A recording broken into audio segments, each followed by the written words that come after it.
여호와 하나님께서는 엘리야의 기도를 통해서 그의 제단에 불을 붙여 주었습니다.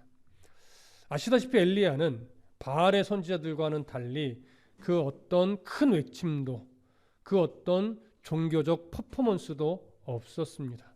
그저 나지막히 하나님 앞에 한 소절 기도를 올린 것뿐이었습니다. 하나님은 그 기도를 들으시고 엘리야의 제단에, 그 물에 흠뻑 젖은 제단에 불을 내려서 모든 것을 다 태워 주셨습니다. 엘리야의 완전한 승리였죠. 450명의 바알 선지자들이 그렇게 종교적 행위를 치열하게 했어도 불 한 조각 내릴 수 없었는데 하나님은 엘리야 혼자 드린 그 기도에 응답하셔서 큰 불을 내려 주셨습니다. 그렇게 엘리야가 승리를 했고 엘리야는 그 자리에서 백성들에게 바알의 선지자 450명을 잡아 기손 시내로 데려가라 명했고 그 자리에서 기손 시내에서 그 40명을 다 처형했습니다. 이 모든 광경을 아합 왕이 다 지켜보고 있었고 모든 백성들의 마음이 엘리야에게로 돌아서자 아합은 아무런 행동도 할 수가 없었습니다. 그리고 엘리야가 하라는 대로 그는 그저 순종하는 모습만 보였었지요. 그리고 나서 엘리야는 하나님께 기도하여 결국 3년 반의 기근을 이제 마무리하고 하나님께서 비를 내려주셨음을 확인했습니다. 그 기도를 통해서 하나님은 비를 내려주셨죠. 그 비 가운데 이제 아합 왕은 이스라엘로 올라갔고 성령의 도우심을 따라 성령의 능력을 힘입어서 엘리야는 아합 왕 앞에서 달려갔습니다. 이스라엘까지. 이 모습은 이스라엘의 진정한 통치자는 하나님이라는 사실을 드러내는 것이었고 아합은 이스라엘의 왕이었지만 왕 대신 그 하나님의 통치를 따라 그 뒤에서 하나님이 원하시는 대로 통치하는 것이 옳은 것임을 보여주는 상징적 그림이었습니다. 그렇게 엘리야도 아합도 이제 이스라엘에 도달했습니다. 이제 그곳에서 어떤 일이 벌어지는지 우리가 확인할 겁니다. 자, 19장 1절 함께 보겠습니다. 19장 1절 시작. 아합이 엘리야가 행한 모든 일과 그가 어떻게 모든 선지자를 칼로 죽였는지를 이세벨에게 말하니. 자, 이스라엘에 있는 궁으로 아합이 돌아왔습니다. 우리는 어떤 기대를 사실 하게 되냐면 이제 궁으로 돌아온 아합이 하나님께 나아가 회개하고 그 다음에 이제 개혁을 일으켜서 모든 우상들을 척결하고 이제 모든 백성들에게 이제 우리는 유일하신 하나님만을 섬긴다라고 선포할 것을 기대합니다. 그런데 성경이 그렇게 흘러가지 않았어요. 아합은 하나님께 나아가는 것을 우선으로 하지 않고 그의 아내였던 이세벨에게 갑니다. 그리고 그 이세벨에게 갈멜산에서 있었던 모든 일을 다 고합니다. 마치 신하가 왕에게 보고하듯이 고하는 거예요. 근데 그 고함의 내용이 결국 이스라엘의 하나님 여호와가 승리했다 이것을 선언하는 내용이 아니었어요. 아합의 초점은 뭐였냐면 엘리야 때문에 바알의 선지자 450명이 처형을 당했다. 이런 중심으로 초점을 맞춰서 이세벨에게 이야기를 했지요. 사실 아합은 갈멜산에서 바알의 거짓됨을 보았습니다. 여호와 하나님이 참 하나님이라는 사실도 확인했어요. 그런데도 이렇게 보고하는 것으로 보아 그런 상황 속에서도 아합은 참 하나님이신 여호와를 만나지 못했습니다. 여전히 이세벨의 치마폭에 휩싸여서 그의 소나기를 벗어나지 못한 참으로 안타깝고 어리석은 모습을 보이고 있었습니다. 만일 아합이 갈멜산에서 정말 살아계신 참 하나님, 유일하신 하나님을 만났다면 그는 남유다의 아사 왕처럼 이스라엘 궁으로 돌아오자마자 이세벨을 폐위시키고 바알의 제단을 허물고 아세라의 상을 찍어 파괴하면서 여호와 하나님 앞에 온전하고 바른 예배를 드렸어야 합니다. 그러지 못했죠. 바로 이 모습만 봐도 아합은 아직 정신을 차리지 못했습니다. 여전히 그는 이세벨의 손아귀에 붙잡혀 있습니다. 이세벨의 손아귀에 붙잡혀 있다는 것은 여전히 우상의 손에 붙잡혀 있다는 얘기고 여전히 사탄의 올무에 붙잡혀 있다라고 하는 의미이죠. 여러분, 실제로 이세벨이라고 하는 이 여인은 지략이 있는 여인이었습니다. 그러면서 매우 악마적인 여인이었죠. 이세벨은 아합 왕을 도구로 삼아서 이스라엘을 정말 바알을 섬기는 나라로 만들려고 작정했고 실제로 그렇게 만들어 버렸습니다. 그리고 백성들 안에 자리 잡고 있는 여호와 신앙을 아예 뿌리채 뽑기 위해서 여호와의 제사장들을 죽였고 그 제사장들을 대신해서 바알의 제사장들을 전역에 배치를 시켰고 모든 종교적 행위의 중심에 이 바알의 제사장들과 또 아세라의 선지자들이 대신하도록 만들어 버렸습니다. 그러면서 이 바알의 제사장들을 우대하면서 여호와 신앙 교육을 완전히 없애고 오히려 바알에 대한 신앙 교육을 하게 하는 이런 악행을 자행했죠. 이만큼 이세벨은 간교했고 아합 왕은 그의 꼭두각시 역할에만 충실했던 것입니다. 그런데 이 갈멜산에서 있었던 이 사건으로 인해서 이세벨의 이런 계획이 완전히 성공할 무렵이었음에도 불구하고 자칫 무너질 위기에 놓여버린 겁니다. 그래서 이세벨은 이제 결심해요. 엘리야를 죽여야 되겠다. 엘리야를 어떻게든 없애야 되겠다. 이렇게 마음에 결심을 합니다. 그러고서 어떤 일을 벌이느냐? 2절을 봅니다. 19장 2절. 열왕기상 19장 2절 함께 읽습니다. 시작. 이세벨이 사신을 엘리야에게 보내어 이르되 내가 내일 이맘때에는 반드시 네 생명을 저 사람들 중 한 사람의 생명과 같게 하리라. 그렇게 하지 아니하면 신들이 내게 벌 위에 벌을 내림이 마땅하니라 한지라. 자, 엘리야를 향해 분노한 이세벨은요, 즉시로 사신을 보냅니다. 사신을 보내서 어떻게 말을 전하냐면 내일 이맘때에는 반드시 네 생명을 저 사람들 중 한 사람의 생명과 같게 하리라. 이렇게 전하게 했어요. 그러면서 무슨 말을 덧붙이냐면 그렇게 하지 아니하면 신들이 내게 벌 위에 벌을 내림이 마땅하니라 한지라. 이렇게 말을 덧붙여요. 이 뒤에 표현은요, 보편적으로 이방신을 섬기는 사람들이 저주의 맹세를 사용할 때 늘 정형화된 문구처럼 덧붙이는 표현이에요. 그러니까 이 표현을 덧붙인다는 얘기는 이세벨의 분노가 얼마나 지금 극심했는지를 알게 해주는 거예요. 그는 참을 수 없을 만큼의 지금 분노로 가득 차 있습니다. 그래서 내일 이맘때 네가 죽였던 바알의 제사장들 중 한 사람처럼 너를 반드시 죽일 거다. 이렇게 말을 전하게 했죠. 자, 여기서 이제 우리가 한 가지 생각해 볼 게 있습니다. 이세벨이 엘리야를 죽이려 했다면 사신을 보내는 것이 아니라 군사를 보내는 게 맞아요. 여러분, 무슨 말씀 이해되십니까? 즉시로 군사를 보내서 붙잡아서 감옥에 가두고 다음날 죽이든지 아니면 그 자리에서 도망가지 못하도록 붙잡아 먼저 죽이든지 하는 것이 옳죠. 그런데 군사를 보내서 붙잡아 오는 것이 아니라 사신을 보내서 내일 네가 죽임을 당하게 될 거라고 예고만 하게 돼요. 마치 어떤 느낌이냐면 너 내일 내가 죽일 거니까 이 밤사이에 너 도망쳐라. 마치 이런 느낌을 갖게 만드는 그런 내용이에요. 군사들을 보내서 죽이면 그만인데, 그리고 그의 시신을 나무에 달아 백성들이 보게 하면 그만인데 그렇게 하지 않아요. 마치 시간을 주듯이 사신을 보내서 죽음을 예고하게 해요. 여러분, 왜 그랬을까요? 엘리야가 그 이후의 내용을 보면 엘리야가 도망을 가거든요. 근데 성경은 이렇게 도망간 엘리야를 이세벨에 잡기 위해서 어떤 조치를 내렸다라고 하는 기록이 전혀 없어요. 그냥 예고했던 것으로 내용이 딱 끝나버립니다. 그리고 엘리야는 도망가게 되죠.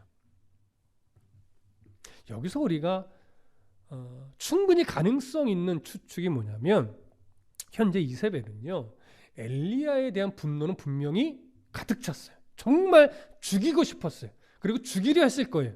그런데 지금 당장은 죽일 수 없다라고 생각했을 겁니다. 왜일까요? 백성들의 마음이 지금 엘리야에게 돌아서 있었거든요. 왜? 어떻게 알 수 있어요? 엘리야의 명령에 따라서 백성들이 바알의 제사장들 450명을 죽였단 말이에요. 그러니 이런 상황 속에서 엘리야를 함부로 죽였다가는 백성들이 반란을 일으키고 오히려 이세벨과 대적의 위치에 서게 될 수도 있어요. 그렇게 되면 바알 숭배의 이 사상으로 완전히 장악하려고 했던 계획이 다 무너질 수도 있죠. 그렇기 때문에 지금 함부로 죽일 수 없는 거예요. 그리고 또 한 가지 이 이세벨에게 조금 걸림돌이 되는 것은 뭐냐면 엘리야가 정말 바알의 450명과 대결해서 이겼다라고는 사실이에요. 그러니까 그도 엘리야가 믿는 하나님을 함부로 무시할 수 없는 거예요. 왜냐하면 이세벨의 입장에서는 엘리야가 믿는 여호와도 신 중에 하나일 뿐이라고 여기기 때문에. 하지만 그도 그 신도 너무나 강력한 신처럼 이제 여겨지게 됐으니 지금 함부로 엘리야를 죽이기에는 부담스러울 수밖에 없습니다. 그러나 어떻게든 죽이고 싶었던 것이죠. 그래서 아마도 이 간교했던 또 모사꾼인 이세벨이 어떤 생각을 했냐면 지금 당장 죽이는 것이 아니라 일단은 사신을 보내서 내일 죽이겠다라고 협박만 하고서 엘리야의 반응을 보고자 한 거예요.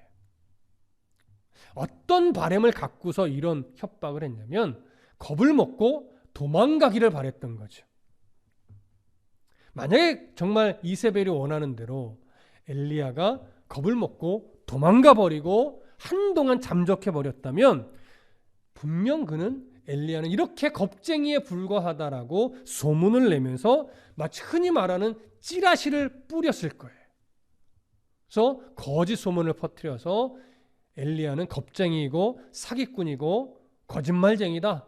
이런 식으로 그를 완전히 포장할 것이고 그 다음에 다시 바알을 높일 것이고 또 바알의 제사장들을 불러들이겠죠. 그 다음에 이제 적당한 기회에 엘리야를 죽이면 되겠다. 이렇게 판단했을 것으로 보여집니다.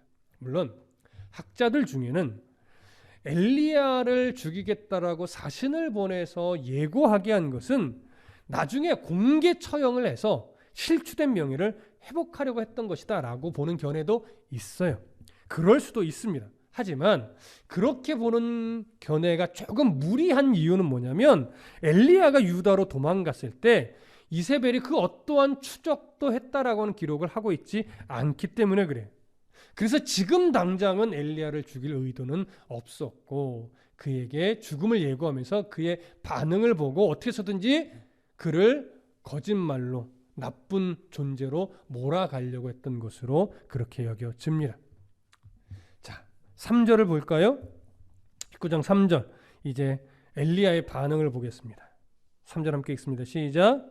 그가 이 형편을 보고 일어나 자기의 생명을 위해 도망하여 유다에 속한 브엘세바에 이르러 자기의 사원을 그곳에 머물게 하고 이세벨의 말을 들은 엘리야는 놀랍게도 자기의 생명을 위해 도망갔다라고 성경이 증언을 합니다.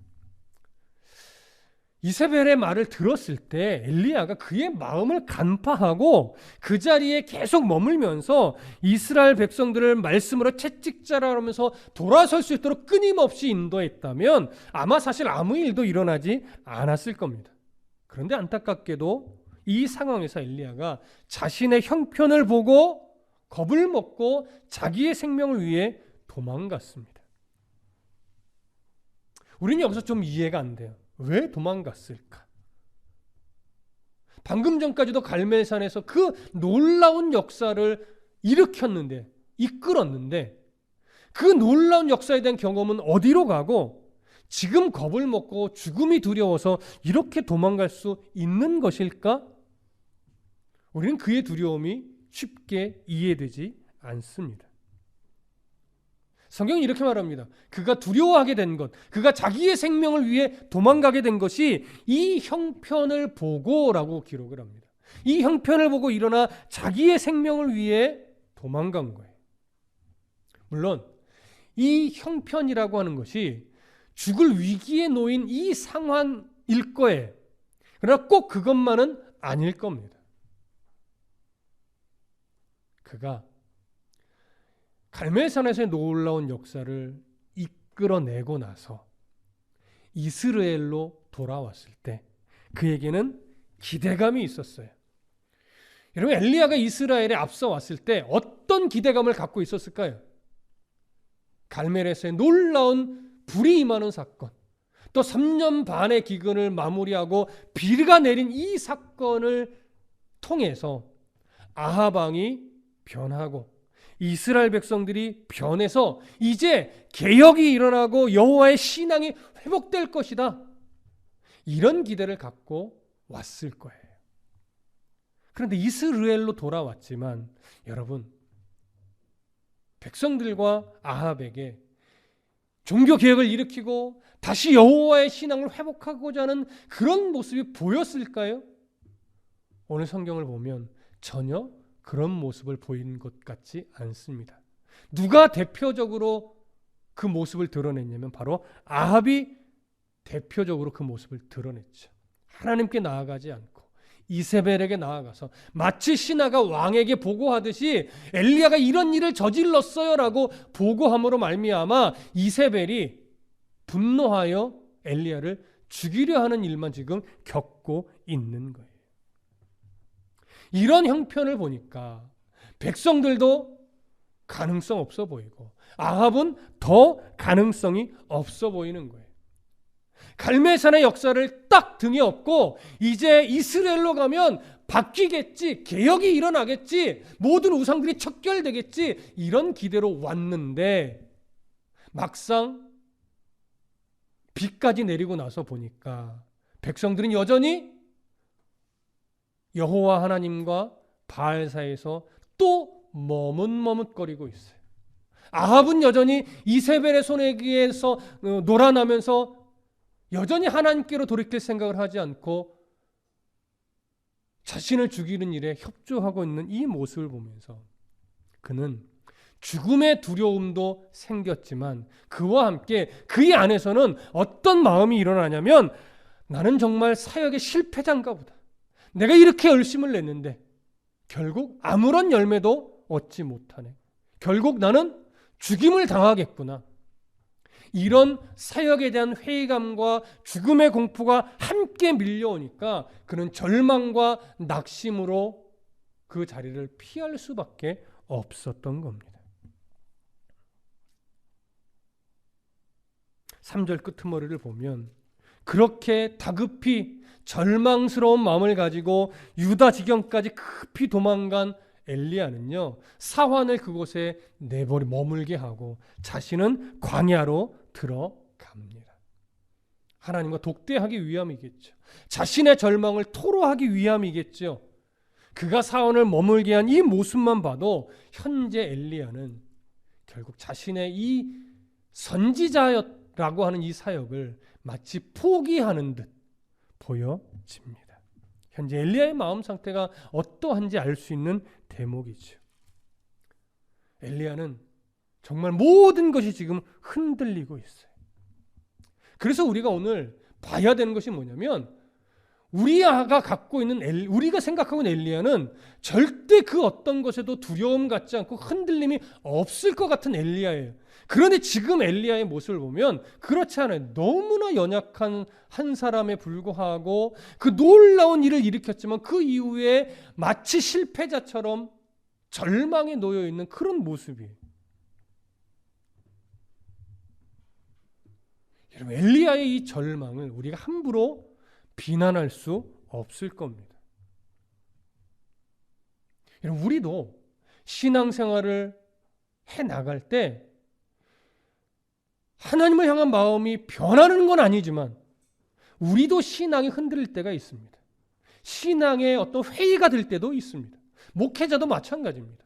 말씀을 연구하고 늘 설교를 하고 성도들에게 말씀으로 하나님의 마음을 가지고 권면을 하는 입장에 서 있지만 목회자도 이 목회에 회의감이 들기도 하고 절망스러운 마음에 빠질 때도 있고 내가 이 사역에 실패한 건가 이런 마음이 들 때도 사실 있습니다. 근데 여러분, 우리가 이처럼 신앙에 회의가 들거나 신앙에 있어서 절망스러운 마음이 들거나 마치 실패자처럼 여겨지는 때가 왜 그런 마음이 생길까요? 잘 생각해 보시면요, 우리가 가지고 있는 각자의 위치에서 어떤 종교적 노력을 열심히 합니다. 열심히 기도하고 열심히 찬송하고 열심히 예배하고 열심히 말씀을 보고 열심히 성경을 공부하고 열심히 봉사를 하기도 하고 어떤 교사 역할을 하기도 하고 나름 교회 안에서 또 기독교라고 하는 어떤 영역 안에서 내가 할 수 있는 열심과 헌신을 다 할 때 여러분 조심해야 될 게 뭐냐면 우리 안에 이제 점차 뭐가 생기냐면 기대라는 게 생기는 거예요. 내가 이렇게 하나님 앞에서 헌신했으니 이제 하나님이 이렇게 해주시지 않을까? 내가 이런 열심과 이런 노력을 하나님 앞에 순수하게 드렸으니 하나님이 내 인생을 이렇게 풀어가 주시지 않을까? 이렇게 이끌어가 주시지 않을까? 이런 열매를 주시지 않을까라고 하는 하나님의 마음과는 조금 동떨어져 있는 내 기대의 결과를 생각한단 말이에요.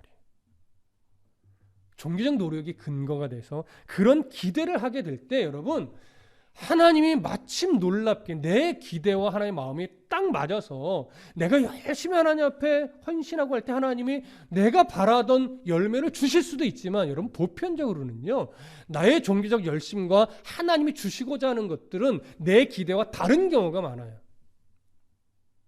그럴 때 우리의 마음이 어떨까요? 내가 애쓸 때, 하나님 앞에서 헌신했을 때 이제 하나님이 이렇게 내 삶의 문제를 해결하고 필요한 걸 이렇게 공급해 주시겠지라고 하는 기대를 갖고 있는데 하나님이 전혀 그런 기대에 부응하지 않으실 때 여러분 우리 안에 어떤 생각이 들까요? 회의감이 올 수 있어요. 하나님에 대해서 실망할 수도 있어요. 내가 이렇게 기도해봤자 뭐해? 내가 이렇게 헌신해봤자 뭔 의미가 있나? 그런 생각 가질 수 있습니다. 우리가 바꿔야 될 것이 뭐냐면 바로 하나님 앞에 드리는 나의 종교적 열심들을 근거로 해서 무엇인가 내가 바라는 기대를 거기에 두는 것, 이것을 바꾸셔야 돼요. 하나님께서 엘리야에게 원하셨던 것은요, 하나님의 뜻을 이루기에 하나님이 원하는 대로 그가 애쓴 이후에 앞으로 되어질 모든 일들의 결과까지도 하나님께 맡기는 거였어요. 근데 엘리야는 그렇게 못했죠. 자기가 원하는 대로 눈에 보여지길 원했는데 그게 안 되니까 마치 실패자로 여기고 절망에 빠지고 두려움에 빠질 수밖에 없는 겁니다. 현실이 바뀌기를 기대하는 것이 아니라 현실을 바라보는 내 시선이 바뀌어야 되는 겁니다. 내 중심으로 바라보던 시선이 이제는 하나님 중심으로 바라보는 시선이 되어야 해요. 엘리야의 절망은 바로 자기 시선으로 상황과 형편을 보았기 때문에 온 결과였어요. 자기 기대를 가지고 상황과 형편을 보니까 실망할 수밖에 없고 절망할 수밖에 없죠. 형편과 상황을 주관하시고 때를 작정하시는 그 하나님의 시선으로 상황과 형편을 바라보는 훈련을 우리는 해내야 합니다. 갈멜산에서 그 역사적인 일을 일으키는 도구로 쓰임받은 엘리야도 아직 이 훈련이 부족했던 거예요. 그런 연약한 한 사람에 불과했던 거예요. 그래서 우리가 엘리야 선지자가 너무나 귀한 선지자이지만 우리가 그를 영웅처럼 보지 않는 이유도 바로 여기에 있습니다. 내 시선으로 상황을 보고 내 기대감을 가지고 형편을 보면 우리는 늘 절망할 수밖에 없는 인생이 됩니다. 그렇기 때문에 주권자이신 하나님, 상황과 형편을 주관하실 뿐만이 아니라 때를 작정하시고 하나님의 때에 하나님의 방법으로 일하시는 그 하나님의 시선으로 나의 삶을 바라볼 수 있어야만 돼요. 그러니 우리는 자꾸 무엇이 있고 없고에 매여 살아요. 얼마나 얻었느냐, 얼마나 잃어버렸느냐에 매여 산다고요. 얼마나 높이 올라갔느냐, 얼마나 바닥으로 떨어졌느냐, 이런 상황에 우리는 매여 살아요. 뭔가 좀 잘 되면, 뭔가 좀 많이 가지게 되면 하나님이 나를 사랑하시는 거네 이렇게 생각하고, 뭘 좀 잃어버리면, 좀 내 기대보다 바닥으로 떨어지면 하나님이 날 싫어하시는 것보다, 미워하시는 것보다, 하나님이 날 버리셨나 보다, 자꾸 이렇게 생각하는 게 우리란 말이에요. 왜 그래요? 상황과 형편을 내 시선으로 자꾸 보고 내 기대로 자꾸 보니까. 엘리야와 같은 이런 인물도 그런 오류에 빠졌었는데 하물며 우리도 마찬가지죠. 우리는 더 하겠죠. 그래서 우리 오늘 다시금 이런 엘리야가 빠졌던 실수를 동일하게 범하지 않도록 오늘 결심하고 각오해야 됩니다. 우리의 상황과 형편이라는 것이 늘 나를 위해서만 존재하지 않아요. 하나님을 위해서 때로는 내가 낮아져야 되는 상황도 있고요. 하나님의 뜻을 위해서 때로는 내가 많은 것을 잃어버려야 될 때도 있어요. 하지만 그런 모든 상황과 형편을 대하는 나의 시선이 역사와 사건과 상황을 주관하시고 때를 작정하시며 그때에 맞게 하나님께서 자신의 뜻을 이루어 가실 그 하나님의 주권을 우리가 인정하게 되면 그 상황의 형편을 바라보는 내 시선의 기준이 바뀌게 될 거예요. 그럼 어떤 상황에서도 어떤 형편에서도 절망하는 인생이 아니라 하나님으로 인해 감사하고 하나님으로 인해 기뻐하고 하나님으로 인해 늘 소망 있는 삶을 살아가게 될 겁니다. 내 시선으로 내 기대로 내 형편을 바라보면 늘 힘들지만 하나님의 시선으로 나의 삶을 바라보면 우리는 절망할 수 없고 아파할 수 없고 슬퍼할 수 없습니다. 왜냐? 하나님이 자신의 때에 나를 통해 또 일들을 이루어 가실 것을 기대하게 되고 그걸 아니까. 하나님은요, 많이 가진 자만 사용하시는 게 아닌 걸 우리는 알잖아요. 아무것도 없어도 사용하시려면 얼마든지 사용하세요. 모든 것을 다 잃어버려도 하나님 우리를 사용하고자 작정하시면 우리를 얼마든지 하나님의 나라와 의를 위해 사용해 내시는 분입니다. 그러니 이런 하나님을 신뢰하는 싸움을 오늘 하십시다. 다시금 하나님, 내 삶에 일어나는 모든 상황과 형편을 이제는 내 시선으로 보고 판단하고 절망하는 인생이 아니라 하나님의 시선으로 바라보면서 늘 소망 있게 바라보고 늘 하나님의 마음으로 기뻐하면서 하나님 나라 백성답게 의연하게 주어진 삶을 살아내는 성도가 되기를 오늘도 결심하고 소망 중에 일어나시기를 간절히 소망하고 축복합니다. 기도하겠습니다.